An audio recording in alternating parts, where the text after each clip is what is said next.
Hey everyone, welcome back to another episode of the greatest comic book show ever. I had a new idea for my introduction to this, but I thought it would be awkward because I would have to use this first, which, by the way, this show is not for kids, blah, blah, blah. Good to know. I was going to start the show by saying, "What's up, you motherfuckers?"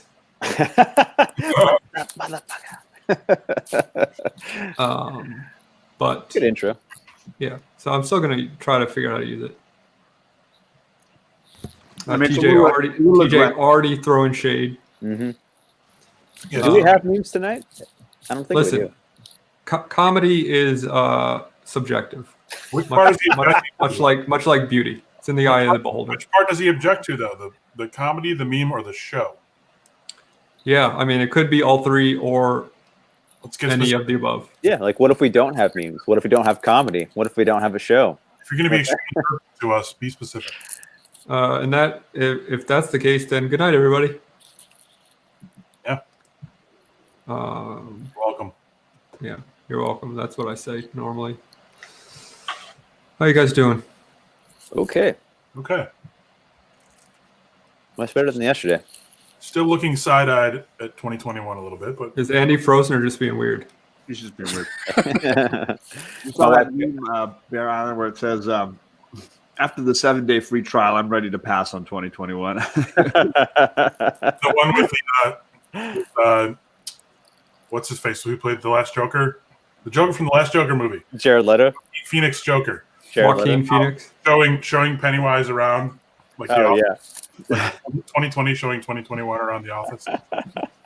yeah. Yeah, it's so funny how people thought that this arbitrary date was gonna all of a sudden reset things to be better. Mhm. Hey Andy. Here we go.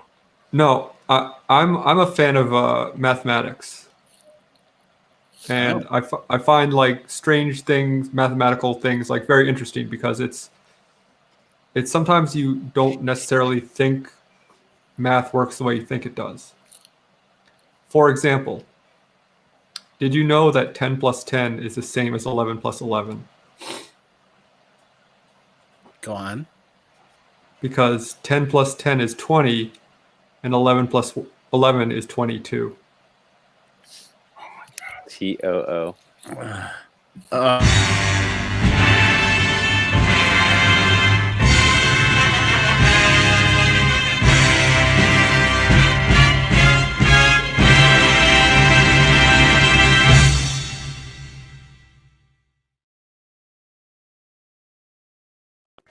Hey Andy. You know, sometimes the disappointment is just as satisfying as the laughter. Bear left. He's so just. Yeah, no, disgusted. it's reasonable. Where the hell is the stream bot? Oh, There he is. Oh, there he is. What's Thanks, up, dude? buddy? Nice to see you. Please don't kill us. Andy, you read Gideon Falls, the last issue. You're a huge fan like I am. What do you think, man?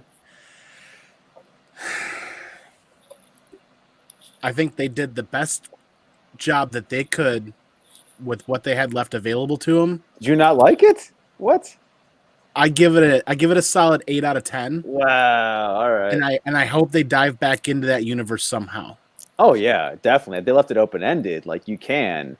I would have wrapped it up, but made it end how it began, so it just goes full circle constantly. And that would have been the perfect wrap up. That's So- kind of what I was expecting. And because, yeah, I guess I got my expectations a little too high going into it, knowing that they're trying to fit a handful of books into that one last issue. Mhm. As I read it, it did everything I was expecting it to do. I wanted to see some metaphysical weird stuff, and they did, especially the artist was Sorrentino. The one panel splash page of like comic book pages, like stacked up, but kind of like flying on top of each other, and the characters falling off the pages, going off into oblivion, into like a splash of like blood, like awesome. It's so out there, and most comics do not have that. This comic does not care about panels or 8 panels or whatever Tom King wants to do. It's it's next level, and I'm so glad to see comic books not be in the normal format, and to push that boundary. And this did it, and to the greatest ability it could. I think if you want to go a step further, if they could, if it was an independent company that would, I guess make them comics themselves and mass produce. I've seen some like DIY comics is why I bring that up. Is some of those that I've bought took another step beyond that, where you turn a page and they have like a mini comic like glued into it, and you're like, oh wow, there's a whole entire another little tiny chapter here. And some might even have a part where like it flips down like a little flip book. Like you got to be careful when you open it. Like you're like, what is this? It's a whole another layer of just concepts. And I think I'm always just glad to see what they did in rig, because they print so many. Yeah.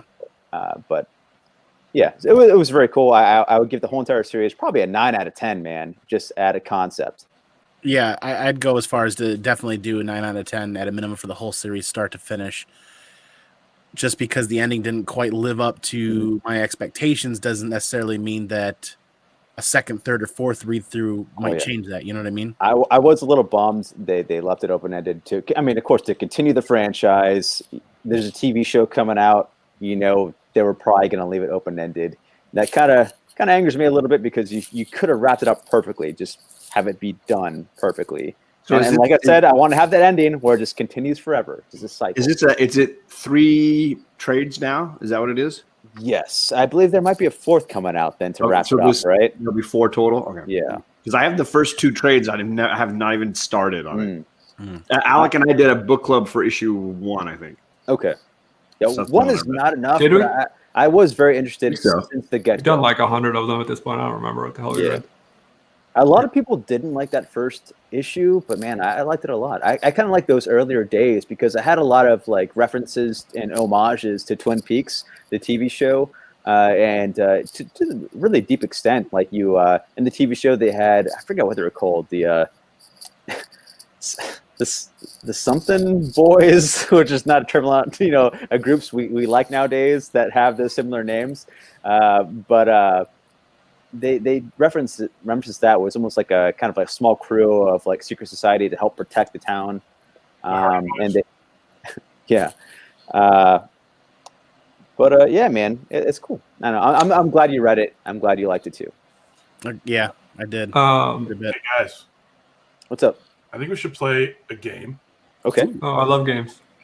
I'm going to call this game.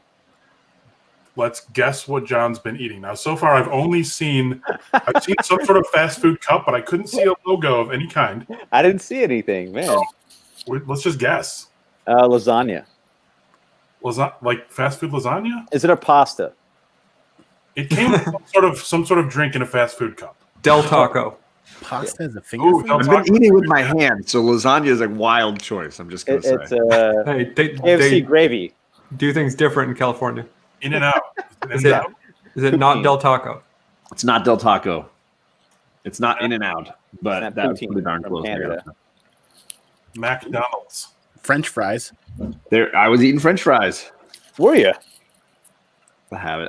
What is habit? That. Habit Burger. There used to be one right down the street from me, and they closed. The place is very tasty. It's very good, yeah. I have never heard of that. So Orlando kicked the habit, is what you're saying? Yep. And now there's a place there called The Licking. What? No. Whoa. The Lich King. That could be. Is it a chicken wing place? It is a chicken place. I've not gone because they opened post-pandemic, and I'm not about to go to a place to eat food that I need to lick my hands. Yeah. Call Let me me crazy. open the door and then lick my hands. Would you consider calling the lick it to eat out? Oh my God. Lick it or tickle. Andy. So you're saying barbecue ribs might not be what you're looking for right now? No, there is a place almost right across the street from me called Wing House or something. I don't know. It's some wing place. And I'd ordered from them a couple times. Look at him. He's still laughing at his own joke. Well, have you not met Andy? I'd ordered from them a couple times, and they're very good wings. I'm lazy enough that I had DoorDash deliver from across the street. Now, keep in mind, I would have had to make 2 U-turns to get this, so keep that There's in some mind. safety Yeah. involved in there too. Yeah, right. Right. So, And especially he was high as fuck. yeah, blaze it. I'm driving that shit. It's 2 420 U-turns? somewhere. That's like 4 circles. I ain't doing that. So I had no idea what this place was, other than that it had like good chicken. And I went to go pick it up at one point, and it is basically just Hooters. Oh wow. Oh, So that was a surprise. Hey, I've got another So you're thing that saying they have breasts? Was it a yeah, knock? it- say it what you is- will though about Hooters' amazing wings there. Was it a knockoff Hooters called Boobies or something? yeah. Twin Peaks, we have one called. I Twin can't believe I didn't get the fact that it was called breasts. It's not really what it's called. The Stream Elements bot reminded me that robots are our friends and we should treat them with kindness because are you familiar with Boston Dynamics? Is that the place that had the dancing robots? Yeah. recently? Robots So may I be- don't know if they made this robot or not, but I saw a video of a very similar robot, that's very sturdy on its feet and can get up and like lift itself off the ground and everything, and people are kicking it around and showing its ability to right itself and stay on target. And I say stay on target because Stay on this robot had target. this On target.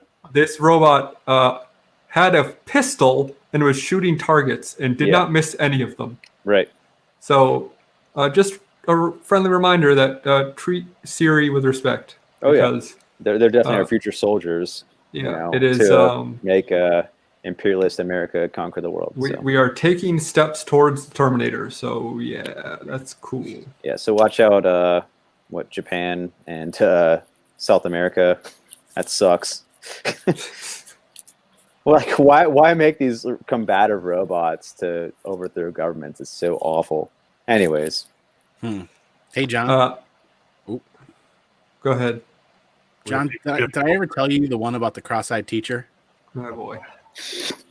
You know what? I'm just going to go ahead and do this. He couldn't control his pupils.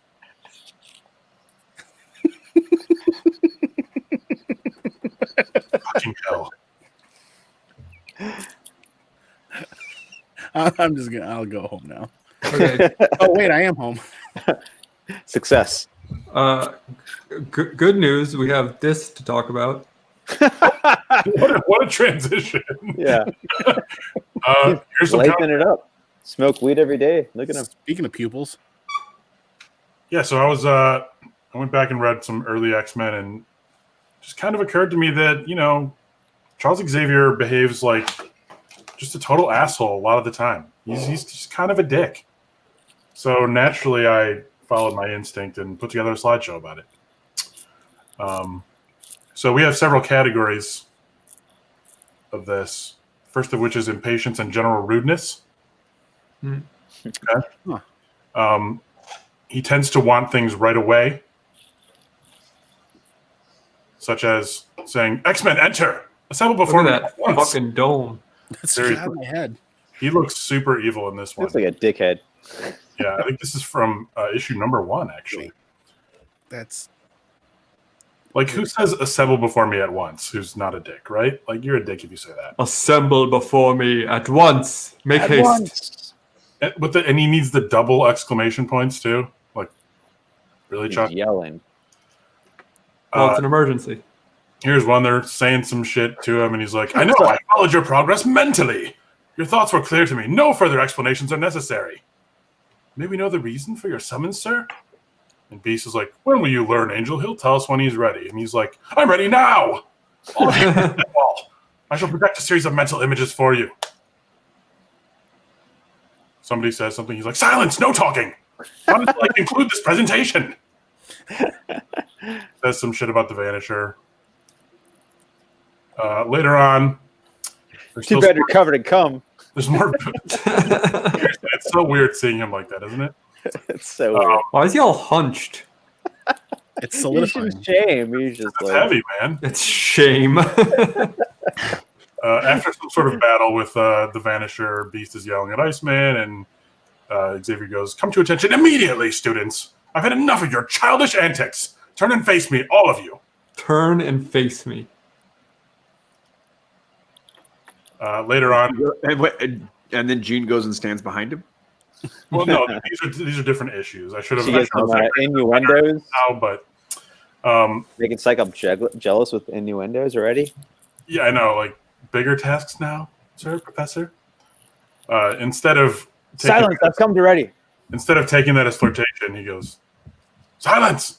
I detect the presence of another mutant. Clear your mind of all thoughts. There must be no interference as I try to mentally pinpoint the location." You're not so powerful now, are you? If you have interference with other people's thoughts. Totally.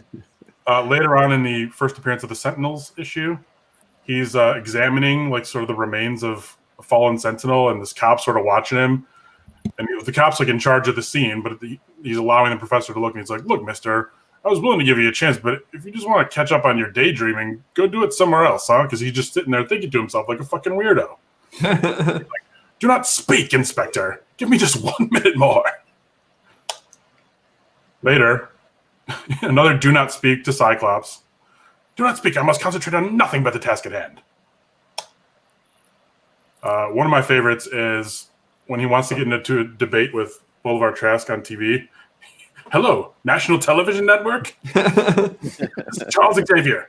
Connect me with your programming director immediately." I feel like he's, What a dick. especially in this panel, like he's just Montgomery Burns.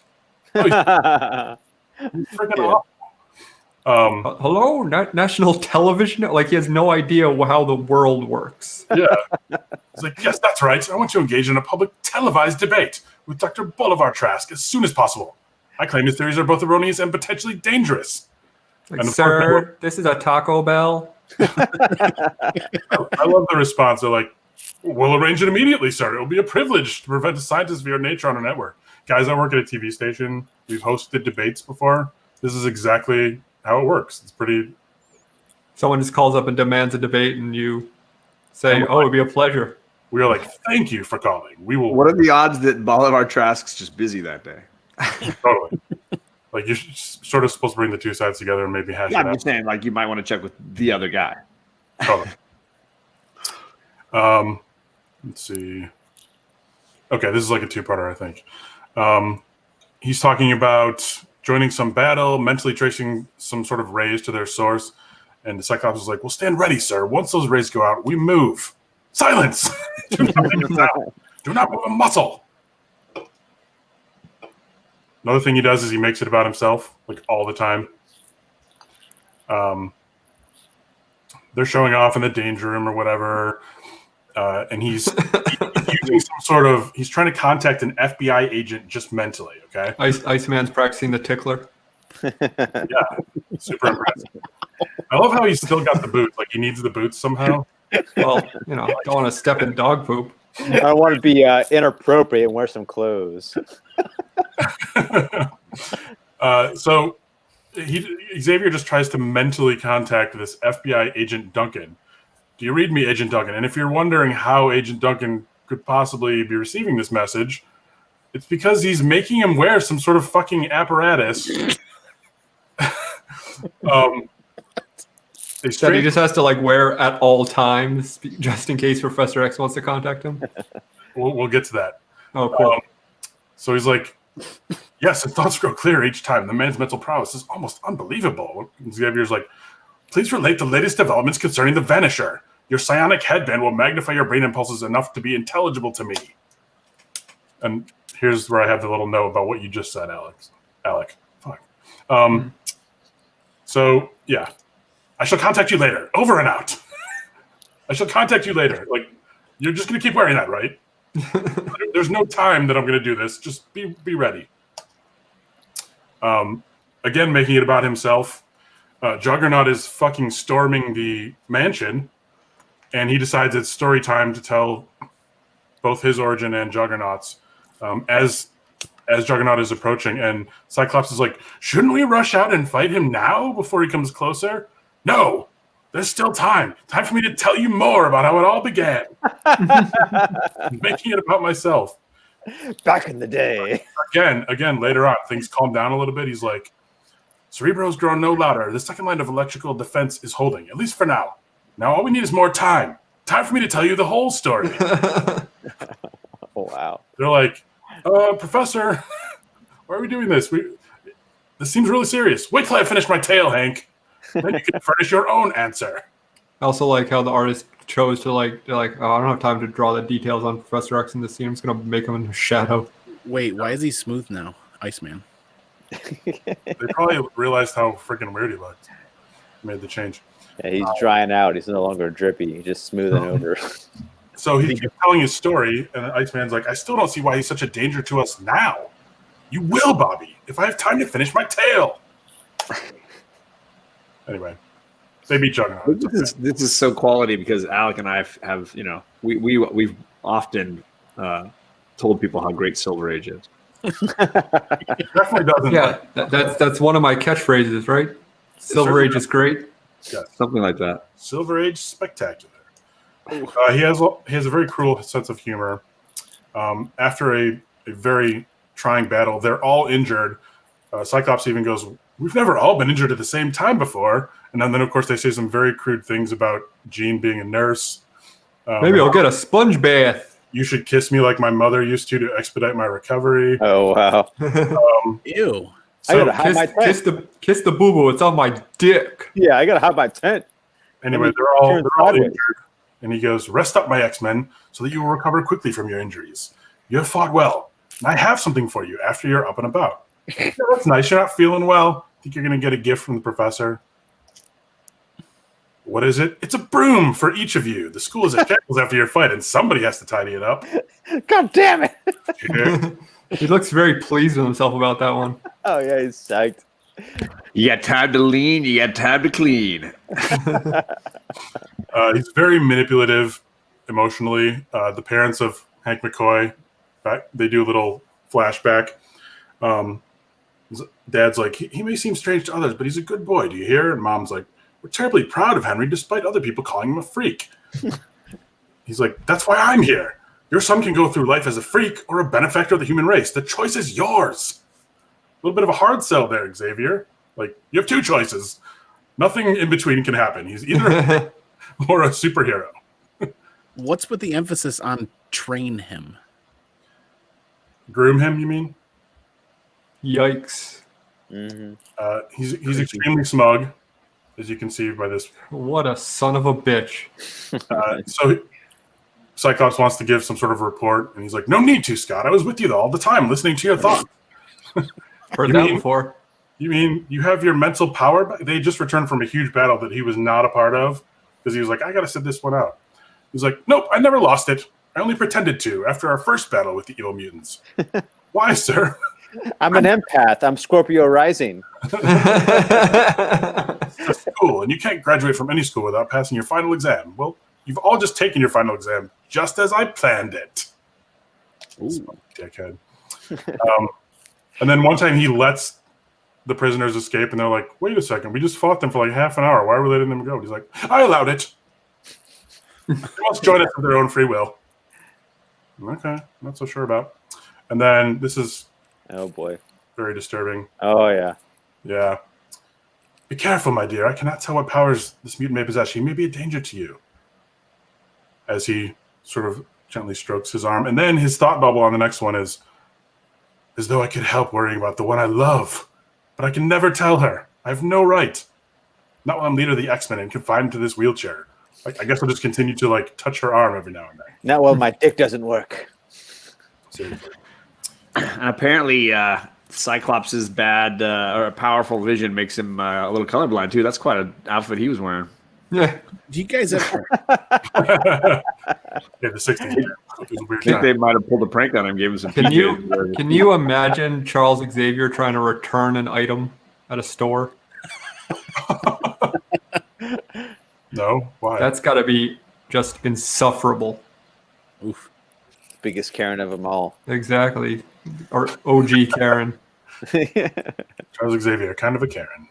Yes. Do you guys ever ask yourself what kind of a dad joke he would tell? Oh, boy. Not until right now. Do you have one lined up? Because if not, I'm going to be very disappointed in this setup.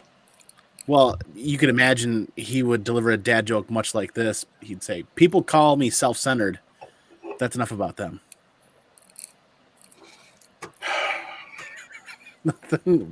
Yeah. That was actually pretty good. I like that one.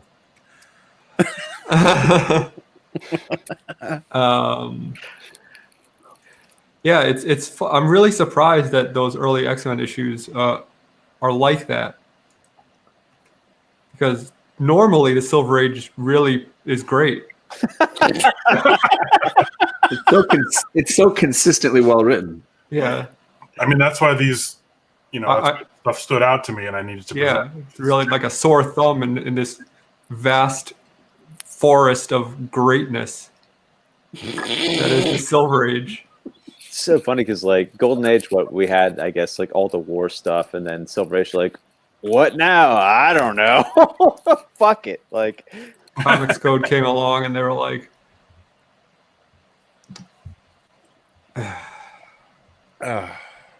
Bitches. bubbles of the week, bitches. Figure we just get this out of the way. Yeah, thank you. Yeah, that's good. just All right, start strong. I know where to go but waiting down. for it. That looks dangerous. The cum chucks. I'm back to Hellions again because I like it a lot, and it's Yeah. funny. And you can't stop that. This is so yeah. Sinister giving this big speech about what their mission is. Nanny can't make another suit without her ship, which yes is shaped like an egg, but it also has legs. Feels like we're kind of just throwing shit against the wall with that one. But moving on.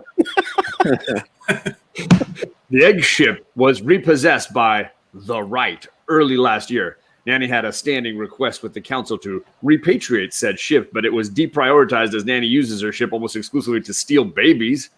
A ghoulish habit, we can all agree. To me, my Hellions. Kidding, of course. Keep a healthy perimeter. I don't like being touched. I love this guy. He's COVID compliant. Yeah. Right? Please don't touch me. Wait. Sunrunners. This is Sunrunners, I think this and is. I noticed something interesting in one of the panels.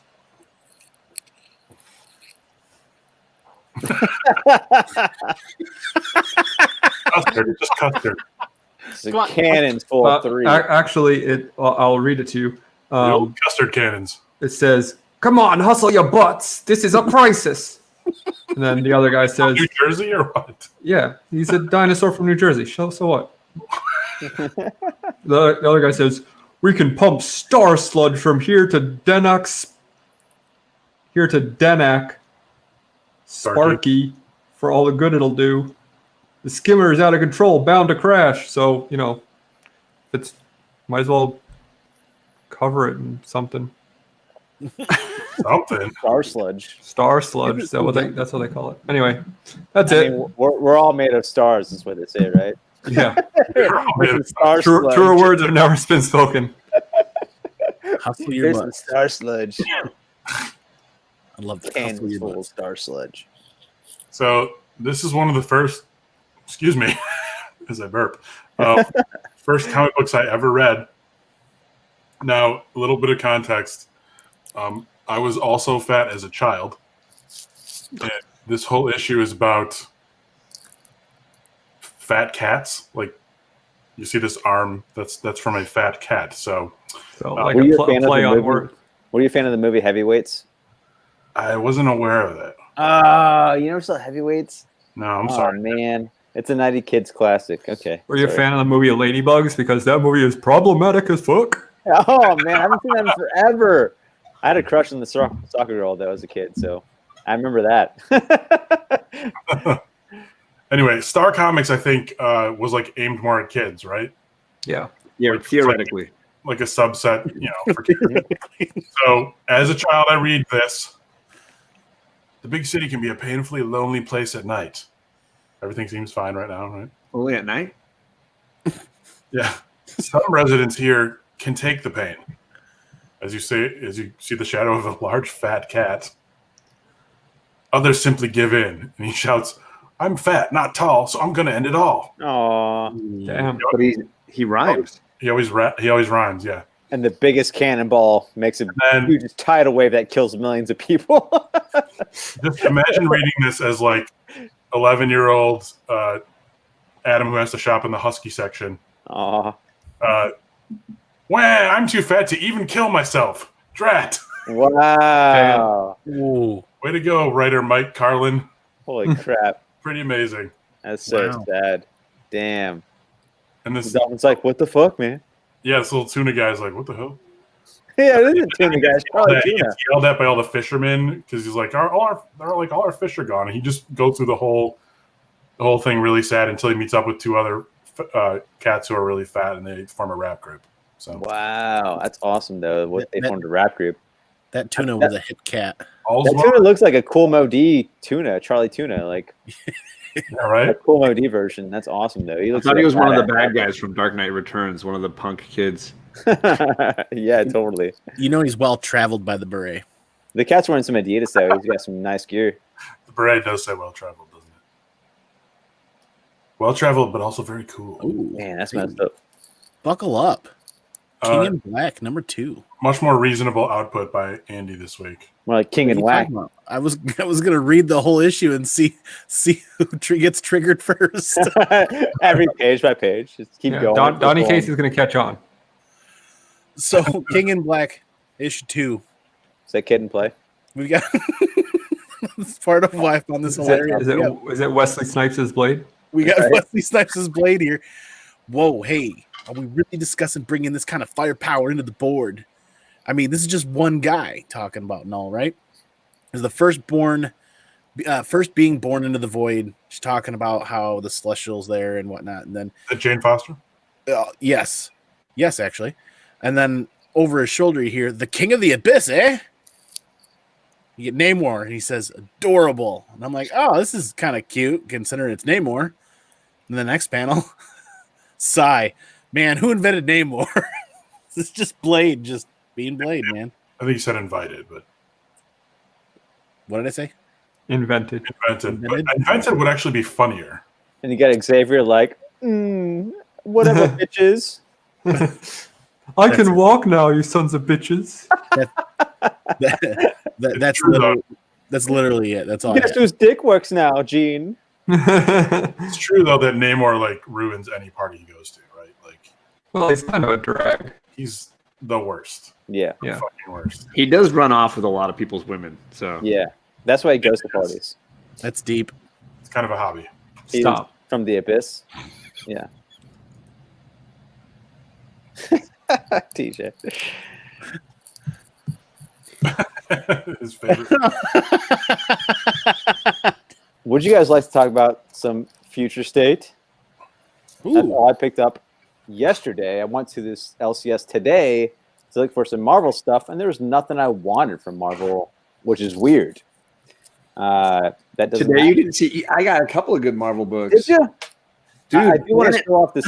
This is. I think you would dig real quick. Planet of the Symbiotes. It's got Man I Wolf. man. almost got that. I Dude. almost got it because Rosenberg, and then also Man Wolf.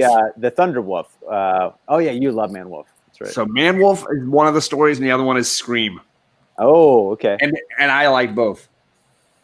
I thought they were both good. Andy got Planet of the Symbiotes. I dug it. I thought It was pretty good. Yeah, I saw Rosenberg on there, and then also he did the Thunderbolts issue, and he was also putting out a book on from DC as well. So that was really cool. He double dipped on both sides.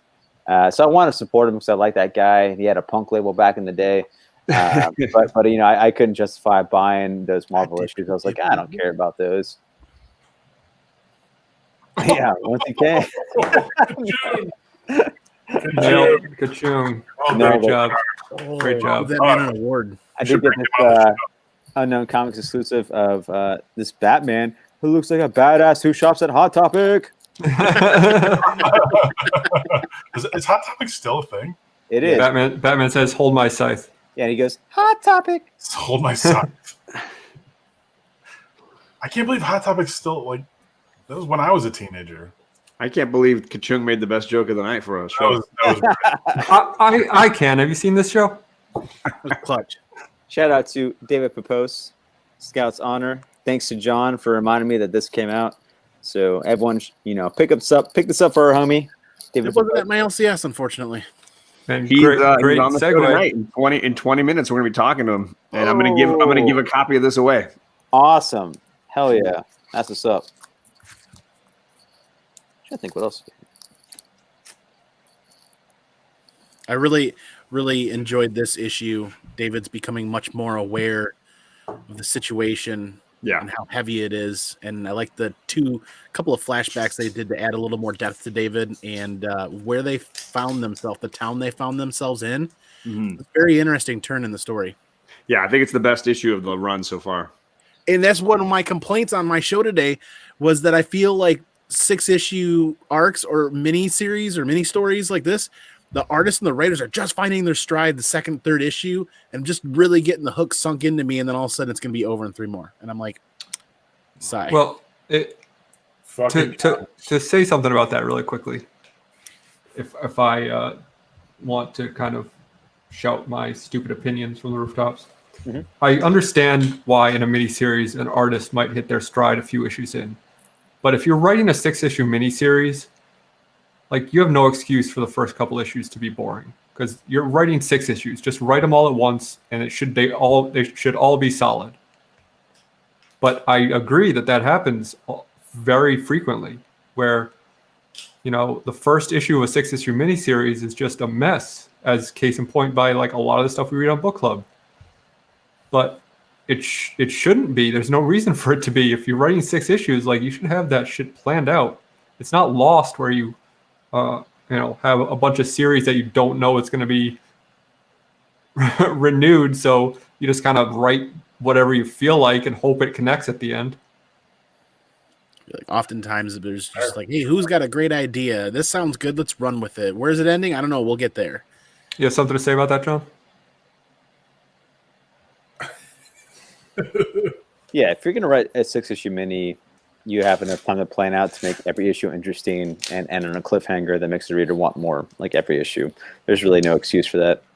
Yeah, like Heroes in Crisis. I understand people who just write a trade and like, oh, it'll pick up in the middle, but like, you're not selling trades. We're not Europe. It's America. We're stuck in individual single issue bullcrap. So. In Europe, they sell just trades. That's all they do in Europe is sell trades, and that's awesome. That's how you should read comics. But like in America, it's like we need the single issues. Need 49 variant covers. Yeah. This is America. Go back to your country. I just read the beginning of Firepower, and that started off with just the trade, and that was awesome. Yeah. Right. Yeah. If you're gonna do a trade, that'd be great. Just make it that your first issue. It's a good way to get people in. I did not buy any new books today, but I did buy this, Nice. which is not a first print, but it is. I don't know if you can see down there, autographed by J.O. Ooh. Barr.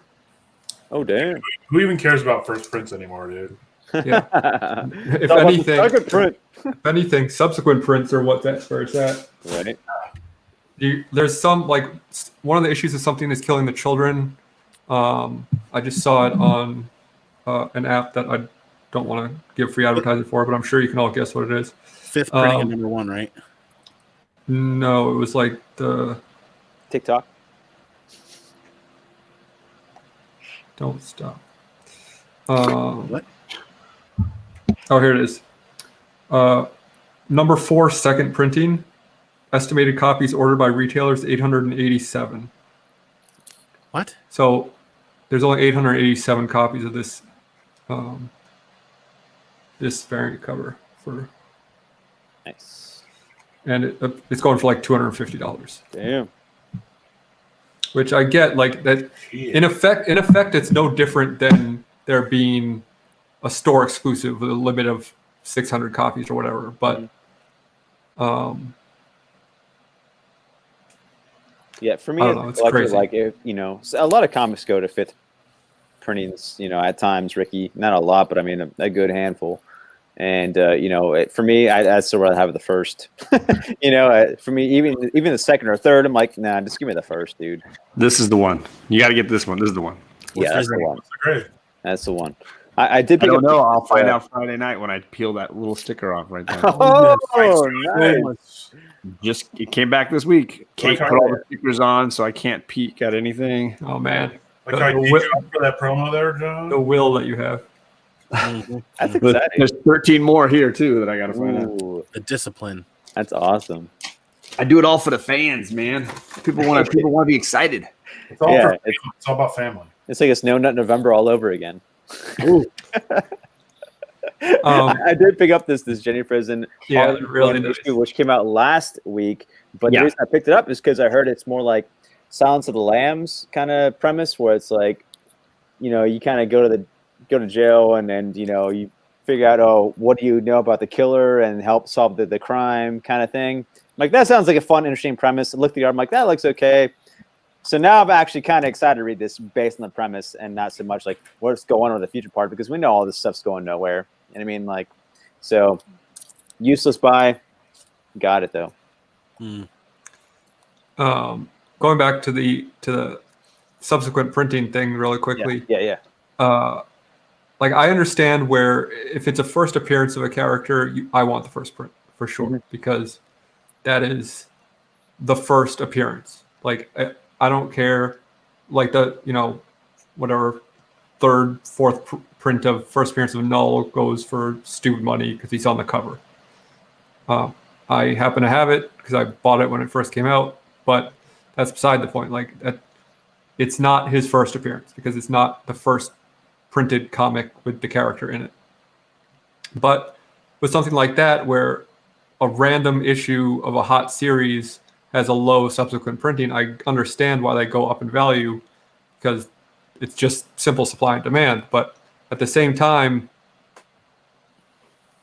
like, everything is just out of control right now. Yeah, I wouldn't say it's like supply and demand. I would say it's like it's low print quantity, but at the same time, it's like the demand is for the first print and maybe the second print and maybe the third print. It's like gets less and less, even though there's less quantity as it goes on, and people like to buy it because there's less quantity, and then like to raise the price on that quantity to get hype on it, and then they make it fake buyers buy that and fake accounts to like up that price, say, oh, now it's worth more.